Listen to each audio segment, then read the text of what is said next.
Reddit, what secret are you dying to get off your chest? Since I escaped an abusive relationship, I've tried a lot, and I mean a lot of relationships, but truth is, even if I feel attraction at first and I can show care, love, attention, etc., it feels fake. Deep inside I don't feel a shit besides being mildly horny and get bored of the relationship faster than with some games. I am really tired of this. Sorry to hear that, man. Honestly, there's something to be said about a break from relationships, romantic and sexual. Healing takes time and it isn't linear. I know. I was in therapy for depression and a near suicide attempt due to that relationship, and I had to literally escape from the place we shared, say went to work. I called sick too. Mine and took all my shit out laughing. Thing is, after that I felt so disillusioned of everything I moved to another country, and that meant therapy no more. I know it's something I need to return to, and I am working hard now to establish myself well with a good job and return to therapy. I don't love all but one of my siblings, and I have enough baggage from my parents to fill an airport. I just pretend I don't because I can't get away from them yet, and they're intolerable to be around if they think even the smallest thing is wrong. Hey there, life gets better. I don't have experience in your position. Instead, I realized the girl I was dating, my now fiancé, was in similar shoes. Two hyper-manipulative and narcissistic parents, traumatic and unreliable siblings. She'd come over extremely stressed or crying due to the environment. After knowing her parents a few months, I moved her into my place.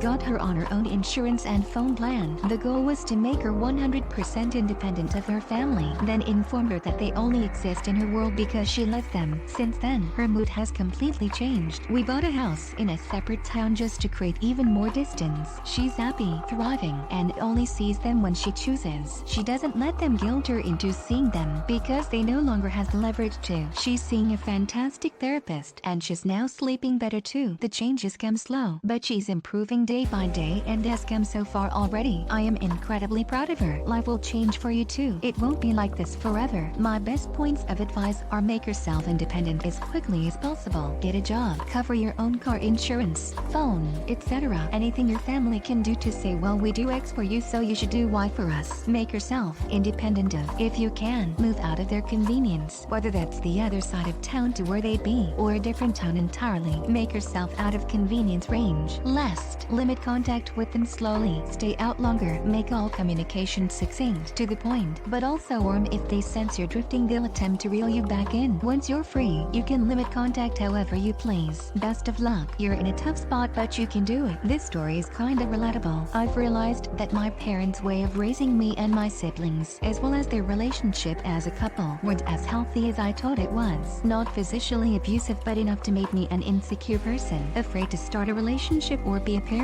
Living in a different town for colleague was liberating. I've been financially independent from my parents since gaining my bachelor's degree, financing myself with a full scholarship for my master's, and got a job in the city. They started to ask for money ever since I landed my first low-paying job to help them pay their huge debt, which they made due to bad financial decisions against me and my sister's advisors. Honestly, I don't mind sending them monthly allowance to help their daily life, but really they kept asking ridiculous amount of money periodically.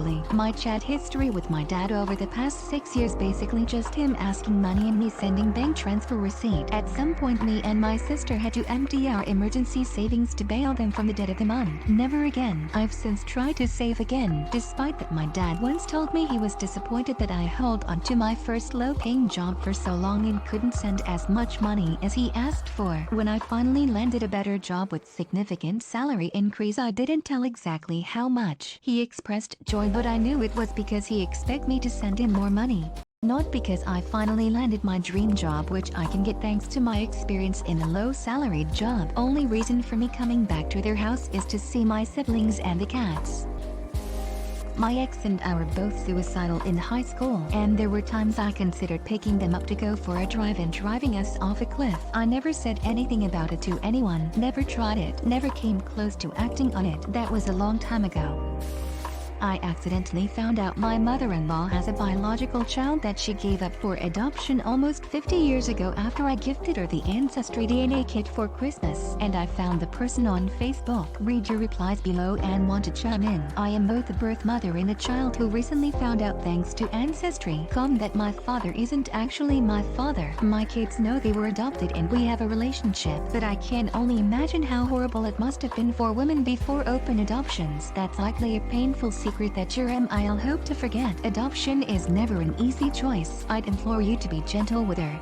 The man I thought was my father was only a father for my early years, so it's not a big deal to learn that he isn't the real deal. My stepdad is my dad. My mother has been on a crusade to complete our family tree for several years. She recently found a paternal cousin who was really excited to help me, which doesn't mean jack to me. I asked her how much it really means to her to pursue this, because I don't want or need another dad. I'd say, if the kid has an ancestry account, they are doing what they need to do to find out their lineage and will reach out if they want to know more. Let them come to you. Thank you so much. This helps more than you know. I knew to approach this gently. I wanted to sit her down, hold her hand, but my husband was in such disbelief that he just blurted it out. We tried to tell her that we support her, we understand, and we aren't judging. She did what she had to do, but she said it's between me and the Lord. She asked me to delete her info off of Ancestry DNA, which I did, and that evening my husband asked me to order him one. I said, well, technically we don't need to. I found her on Facebook, but he wanted to have it pop up to see if she will reach out first. He hasn't done it yet though. For a long while I've been generally apathetic about most things, like feeling anything other than nothing is too much effort. I had pretty much accepted that's just how I was now, but recently, not even orgasms feel as good anymore, and it's starting to concern me a little. Since COVID hit, my life has been on perpetual replay. Work, watch baby, laundry, dishes, sleep a little, repeat. Well, lately I've been having days where I just hate having my wife and kids around. I just pretend I am okay and everything's fine, but yeah, inside I'm just like, duck, I'm sick of doing this shit every ducking day. I once stole a book from the book fair at my school. It was being held in our school library, but it leaked out into the hall of the school. I didn't have enough money to buy it, so in one fell swoop I unzipped my backpack quietly and put it in, zipped it up and walked away in about 3 seconds. School had just gotten out and the lady who was in charge of the whole thing was working with the cash register right behind me. I've never gotten away with something that clean since. Wasn't even a book I wanted to, laughing my butt off.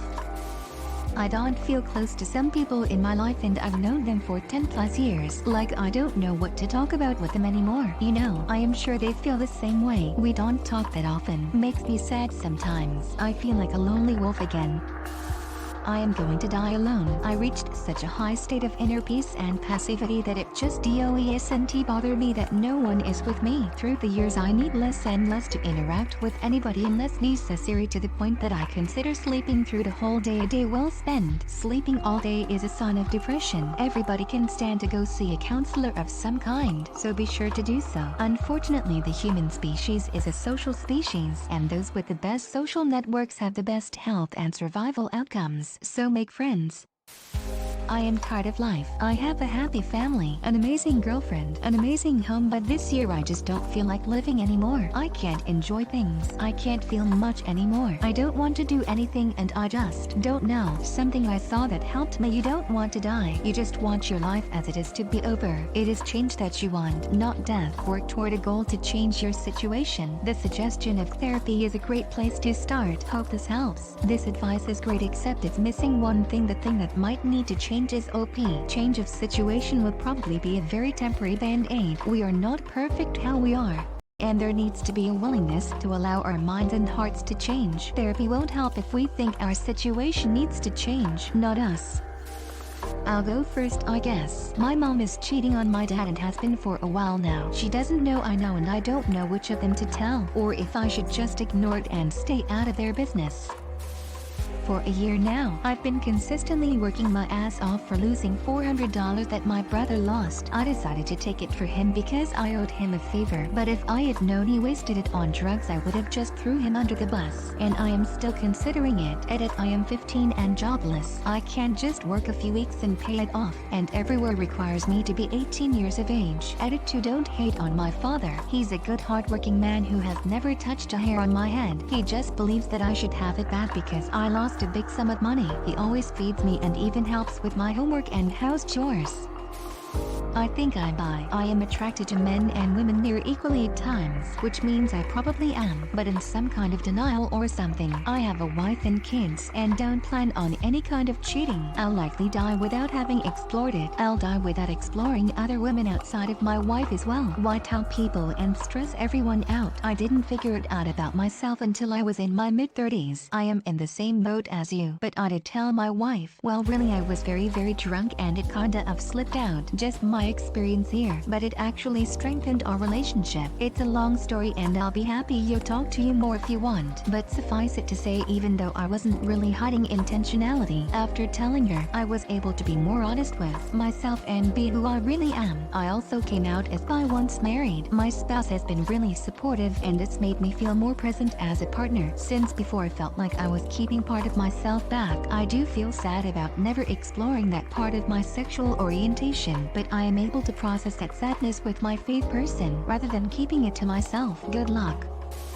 I've been getting molested by my little cousin ever since we were little. It started as him wanting to kiss me and my other little cousin under a cover, but she said no, and I've always wished I had too, but I was like, YTF not, and I kissed him. Now I'm scared of going to visit my relatives in case it happens. He once wouldn't leave the bathroom cause I wouldn't kiss him and essentially locked the door. My little cousin had to go get an adult to make him open it. I don't know what to do and I am scared to open up about it because his mother doesn't do anything and won't let his father do anything to him either already, and I am scared they will treat it like another bad thing he does that they brush off and tell the family to handle.